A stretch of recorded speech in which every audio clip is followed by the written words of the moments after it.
Buddy, it's Roy here. I'm going to be showing you some tips for creating for IMVU. For this video, I will be deriving from my mesh, which is located on my alreay meshes.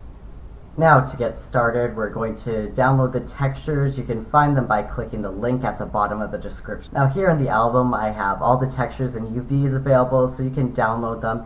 It's really helpful if you keep a folder so you can keep everything all organized so you know that they're to go with that specific mesh. Now that you have all of your textures and maps saved, it's time to hit derive. You just have to hit the little link at the bottom and it will automatically open the project up for you in create mode. Now using Gimp, I have opened up the logo texture and the UV map in a layer above it, so I have them both in the same file. In the other window, I have a previously designed logo that I wanted to use for this project. I find it really fun to create my own designs and brands for IMVU. I use Ctrl-C and then switch back over to my logo texture, press Ctrl-V to copy and paste the logo right onto the texture file. As you can see, it's a little bit big for the texture.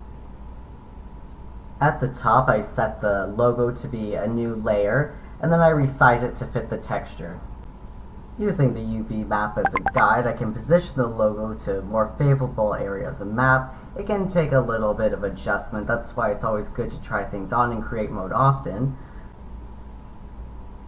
But since this texture is a simple square, it's kind of easy to guess where everything's going to go. You can see how the mesh keeps the logo HD since it uses its own separate map. Now to define the edges of the logo, we have to use an opacity map. So for that, we'll have to be going back to Gimp. Using the logo file, I'll add another layer and fill it with black. This layer will be kept underneath the logo layer. To define the area I do want shown, the logo, I will recolor the logo layer to white using the colorize function of Gimp. And that will be just by turning the lightness all the way up.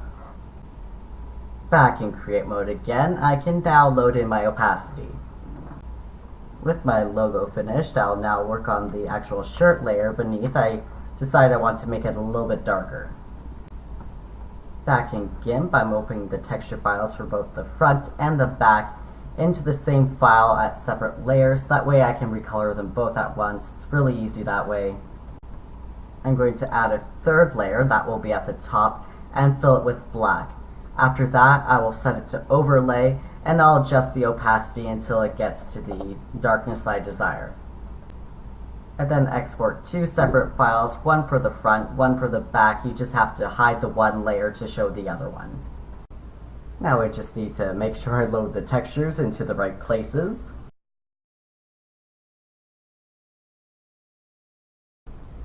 Now the shirt is finished and ready to submit to the catalog.